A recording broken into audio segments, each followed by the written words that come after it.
What is up, guys? Lord Nick here, bringing you another One Piece related video. This video, guys, is going to be kind of short, I guess, maybe. This is a Rebecca FAQ video. So these are the constant questions I am barraged with by people. These are new players and or experienced players that really don't fully comprehend what Rebecca brings to the table, or they don't understand why would I want to play the deck. Or they're just genuinely curious about my thoughts on the deck, or somebody who's more experienced on the deck, and they want to know these things. And I am perfectly okay with this. I like that people have questions, and I like that people are interested. That being said, I'm a fogey. I'm an old man, all right? Like, I love being able to make content for folks, and I love being able to give advice on stuff. But I hate seeing a consensus from the community saying that, hey, this deck is not competitive, or hey, this deck isn't good, or hey, I hate this stuff. And then the constant response to that is, but Lord Nick, or hey, how do you feel, and stuff like that. Look, I want you to be able to make the decision for yourself. I want you to be able to utilize these things. And I have time constraints as is. So as much as I love to be able to help you guys out, I'm also just kind of tired of answering the same question 300 times. So I'm putting a resource out there for you guys to be able to answer it yourself. Because ultimately, the biggest thing about this game, outside of the objective best meta-defining decks, does this deck synergize with you? Does this deck play to what you want to play? So ultimately, let's get into those questions, guys. Let's jump into it and kind of define what I mean by a lot of this. And maybe you can walk away with this with some insight for yourself. This will be answering some pretty interesting questions. So just to kind of give you an idea of what those three big questions that I get the most is Rebecca competitive? I'm going to answer that one. How do I beat insert matchup? So that one could be any different type of matchup, but the most common ones I get right now are Lucci, Reiju, maybe Zoro. These are generally the three matchups. A lot of folks are like, how do I do this? It used to be a lot of yellow, but I think the consensus has been that yellow is back into a spot where Rebecca actually handles it relatively well. People have learned the matchup better. We have a lot more options. It's not necessarily as bad. And then, what is a good list? Which all of these are very subjective questions. Except maybe the how do I beat a certain matchup question. But a lot of we'll get into that question a little bit more. That one's a bit more objective, but that one has a lot of nuance to it. So let's jump into our first question, though. Is Rebecca competitive? Yes, kind of. So what do I mean by this? I honestly think that she currently sits at about a tier 2 rogue status. She's kind of on the brink of getting into where she could be meta competitive, not meta relevant.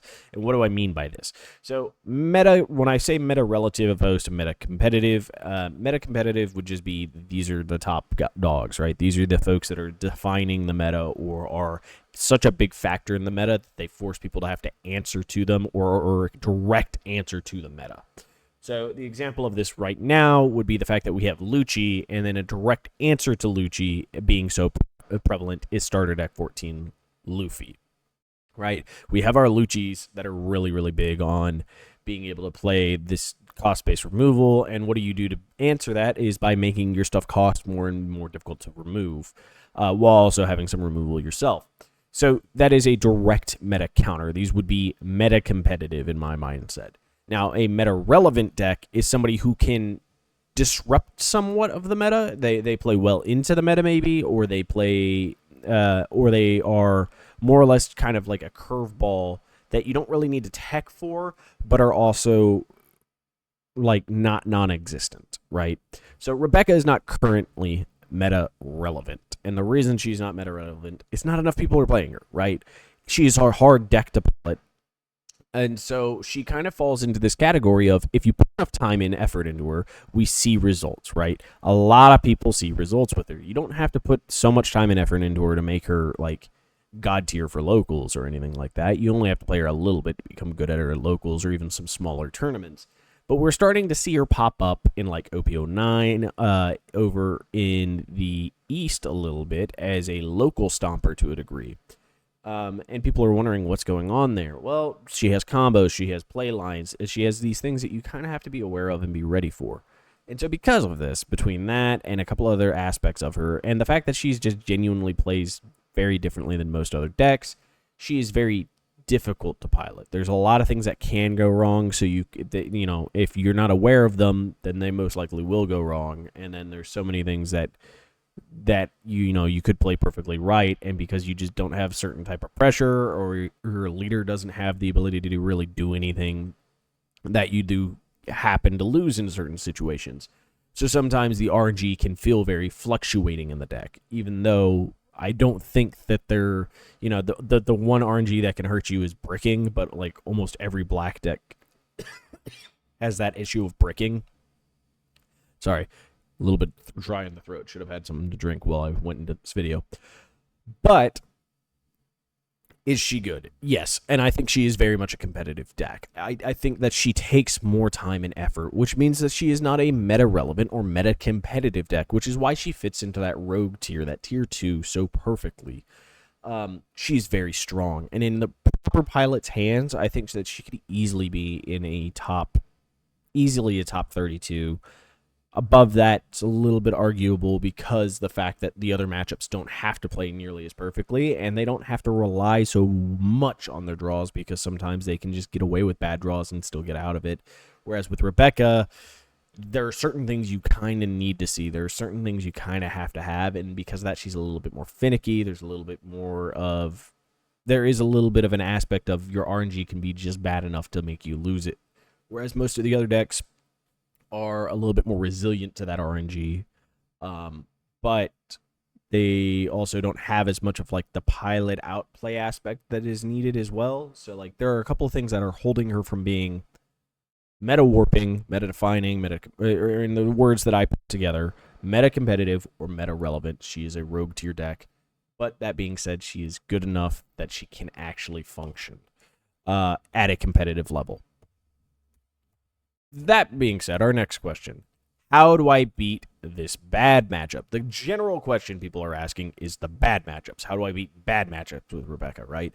They don't care about the easy matchups, the free matchups, the ones that you generally will win against. Nobody wants to know about those because, well, those are generally free, and even new players kind of figure that one out pretty fast, usually. Yellow took a while. Took a long time for me to convince the community. Yellow is no longer that bad of a matchup for us.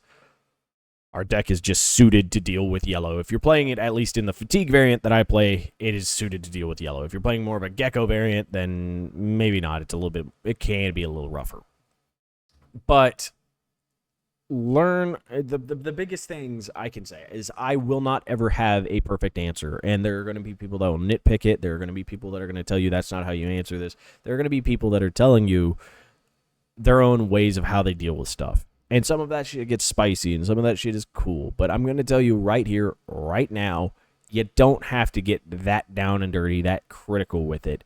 The biggest things that you have to become good at is learning what is your opponent's win conditions. And so when I say learn their win conditions, I'm not telling you to be like, hey, go out there and tell me what their big monsters are, because that's how they win the game. Not every deck does that, right?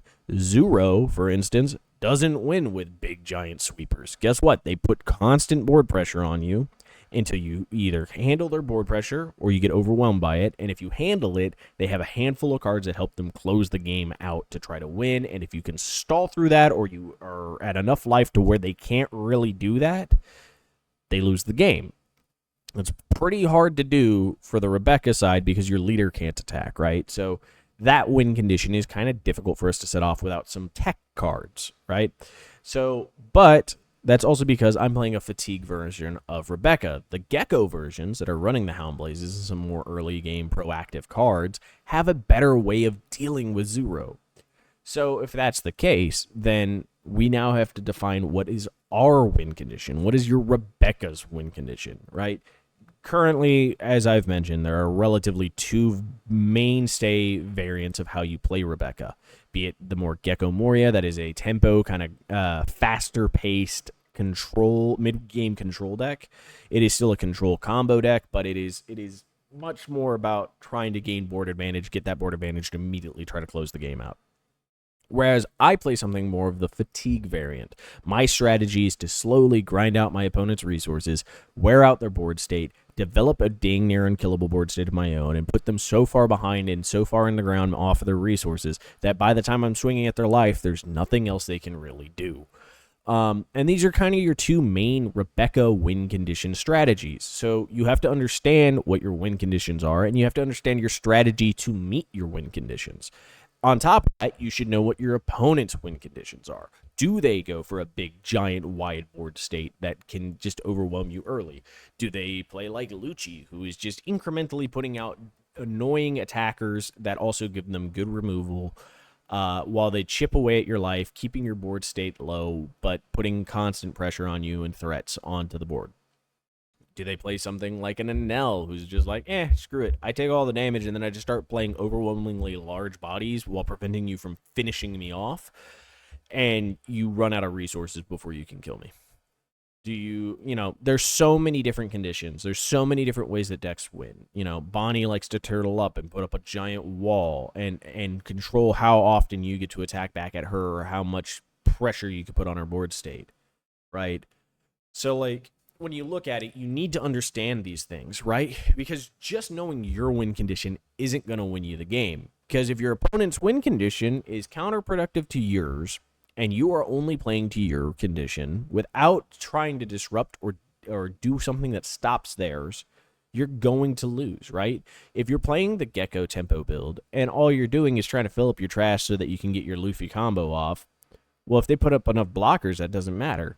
If they constantly remove your board so you can't get there, that doesn't matter. And if you're not playing to control that board state properly in the way that you need to, if you're not using your resources in the way you need to, you're going to lose that matchup 100% of the time.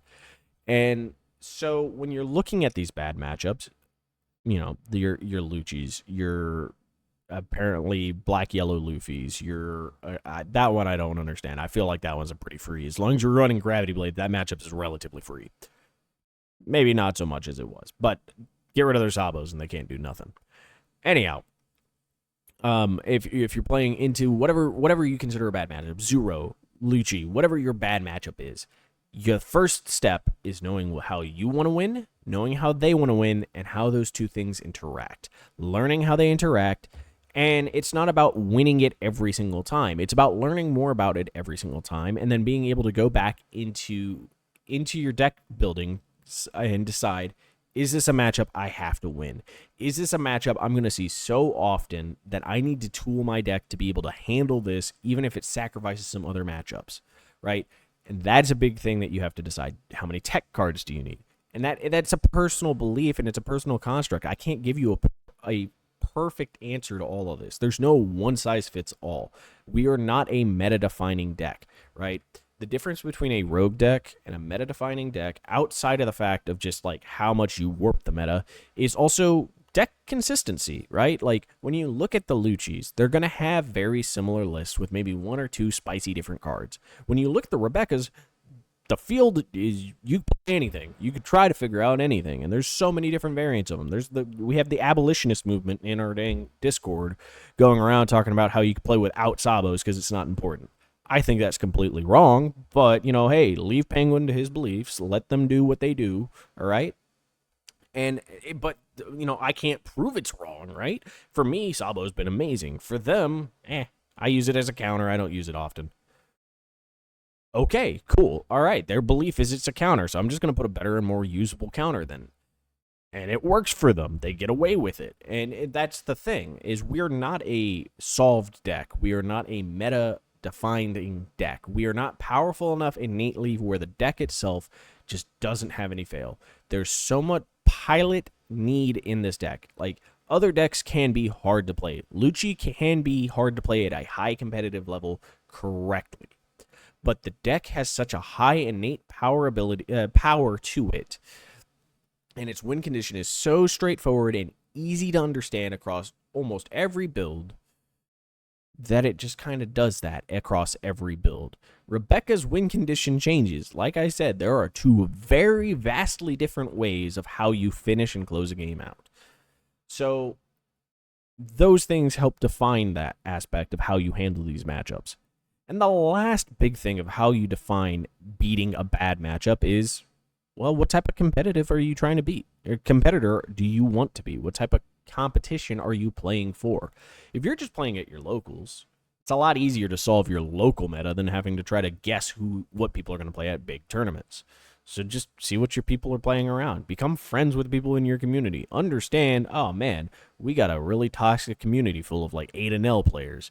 I probably need a tool to beat an L, right? Like if your most likely matchup at locals is one matchup, play for that matchup, right? Likewise, if you want to be competitive, you got to try to read what the competitive landscape is. You have to figure out what are people going to be playing. So when people are complaining, ah, man, this deck's at the top of the meta, they're complaining one of two reasons. One, that deck doesn't have a real there's no thing that is a real answer to that deck, or that deck is just low enough on the percentage of the decks at the top of the meta that it's dang near impossible for you to tech for that without killing the rest of your matchups, and the rest of the matchups are just like slightly below it in play rate. And so because of that, if you do that, it's just going to make it really difficult. Lucci, I think, is kind of in that net right now, right? If you tool super hard to beat Lucci, there's a couple other decks that are just as strong or technically probably stronger, except for the fact that Lucci beats them, that you just can't sacrifice some of those cards that you need to be able to answer those just for the sake that you maybe hit all Lucci's, right? So it's about reading the meta properly and understanding what you need card-wise. But then it goes back to those other things. What is your win condition? What is their win condition? Deciding what you need in your deck to help you with that matchup. And it just takes time, and it takes time for you to practice it. I can't give you, like, the direct answer, right? When I give you what I'm answering, it's based off of what I'm testing, what I'm seeing, how I'm playing.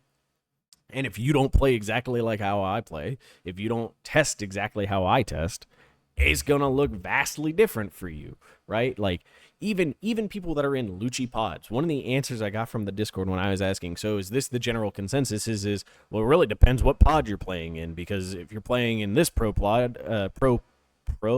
pod, it might look completely different than that one. And that's exactly how Rebecca's going to look, and that's exactly how deck building's going to look. If you want to get competitive, there's no cheat sheet to it. There's no easy way through it. You got to put in the time. You got to put in the effort. And then our final question. Do I have one more after this? Nah, this is final question. Final question. What makes a good list? So objectively, you want a repeatable win condition for most matchups. And this goes for every deck, right? You have to have a win condition that you can get off pretty much 100% of the games, right? Maybe a backup win condition against some bad matchups. But for the most part, you have one way of playing, and that's what you want to go to play for. Rebecca has this in two forms. Like I said, the fatigue and the more or less tempo-ish build. These two builds are more or less her bread and butter way to play, and they offer you a lot of power. And depending on how you like to play the game, depending on how your read of the meta is, you just play those. And then other than that, the key things, and this is specifically for Rebecca, by the way. This isn't like in general what makes a good list, but this is for Rebecca. What are your good ways of it, right? You choose one of those two kind of pools of top end, right? Do you go the 4 geckos with 3 Luffys and a couple jacks?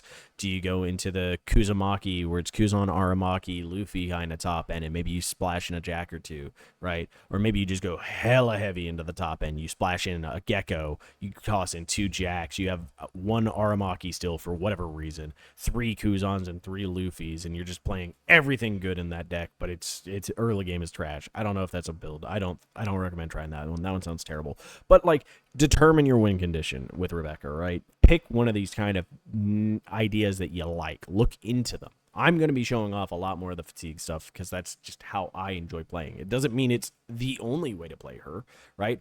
Arguably, it's not the way to play her because the decks that are constantly showing up in our lists right now aren't these fatigue ones. But that's arguable because most of these lists that we're finding are coming from overseas in the Asia meta, and their meta looks different than our meta, and their meta is, even when we get the same cards, our metas don't seem to be exactly one for one. The closest to that was Sokka, but that was just because he was a tier 0 deck, right? We're not in a tier 0 meta. So arguably you have to find what matchups you think are going to be the most common and which way do you think your repeatable win condition beats most of those matchups. Do you have good, and then the other things for Rebecca is, do you have good removal options and good ways to cost reduce? These are kind of the two easy, and are these cards easy to find, right? If you tool too many cards that are not Dressrosa, why are you playing Rebecca? Play Sokka, right? Like, you just play a leader that doesn't require you to have to be playing Dressrosa type characters. Meanwhile, if you're not putting in enough tech card, or not tech cards, but if you're not building a like a Orlumbus build, like enough cards for your Orlumbus to KO and be able to reduce the cost, why are you running an Orlumbus? You could run Hausruden. Vice versa, if you're not running that route, if you're trying to just get some repeatable plays off of Gecko Moria and Rebecca's, why aren't you just running Hina's and some Scarlets in there, right? Like, there's other ways of cooking the egg, and you just got to find the pieces for your build, and you have to make sure that you can repeatably find these pieces so that you can repeat your win condition. See, it's all coming back together. On top of that, don't get too spicy, guys. Like, I like getting spicy. I like being like, hey, let's test out some shit. If I'm testing stuff out, it's not because I'm like, this is the competitive drive, right? Like, no, I'm testing that stuff out because I'm interested to see maybe this is something that is good for that. But if you're testing it in that regard, don't go so whole hog into it that you think this is the only way that it is, or I think this is so dang good that it has to be the answer, right? Like, I get hyperbolic in some of my videos. I'm making a video and I'm trying to get people to watch it, so hyperbole slips in there, right? Like, I'll be like, this is it.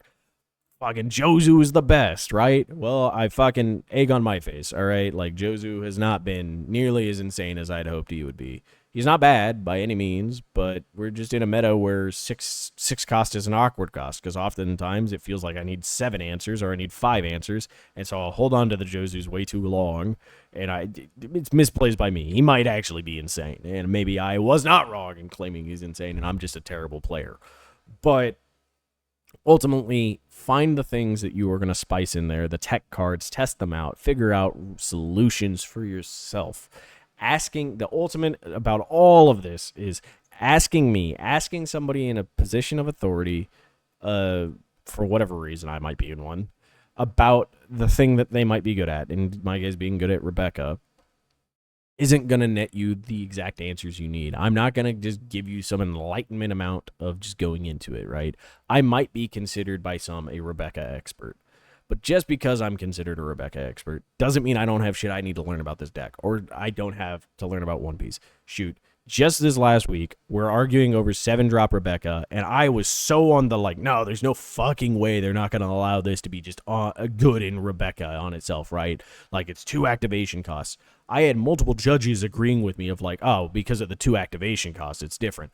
But then a more senior judge came in and was like, hey, you're all fucking idiots. It is just one effect. It just has multiple costs to this one effect because it's 1 paragraph, and based off the rulings, because it's 1 paragraph, it's 1 effect. Egg on my face, I was wrong again. But if I stood there and was just like, nah, motherfuckers, I'm more experienced. I'm not an expert, right? Like, part of it being in that position of quote unquote being an expert is being able to admit that I get shit wrong, or I believe in something and it's wrong, and I still have shit that I have to learn. So understand that I'm human. I am a person. I'm going to make mistakes. I'm going to make bad claims, and I'm going to take bad takes. It's about me being able to grow from them. So if you're just going to sit here and just be like, I'm going to discount everything you said because you had one bad take, good for you. But I mean, you're also just in a situation where you're going to put yourself to where you're not going to be able to learn from this deck. Learn from my mistakes. Learn from the errors I had, but go out and make your own mistakes, all right? Like, don't try to just get the solution. You got to find the problem itself, and you have to try to solve it yourself. I can give you help, but that's the best I can do. So the rest is on you guys, and until the next video, well, I guess I should also plug the Discord. So if there's anybody still watching at this point, so that you know, Hooch isn't mad at me, or Stig, or whatever he wants to be called, know that we have a Discord, guys. It's for all Dressrosa mains as well. It's not just Rebecca mains anymore, despite it being the Rebecca mains Discord. It has Rebecca's, it has Usopp's, it has the dead field that is Kuros. Feel free to join. Link's going to be in the description. I hope to see you guys there. And until next time, guys, have yourselves a wonderful, wonderful day. Bye, guys.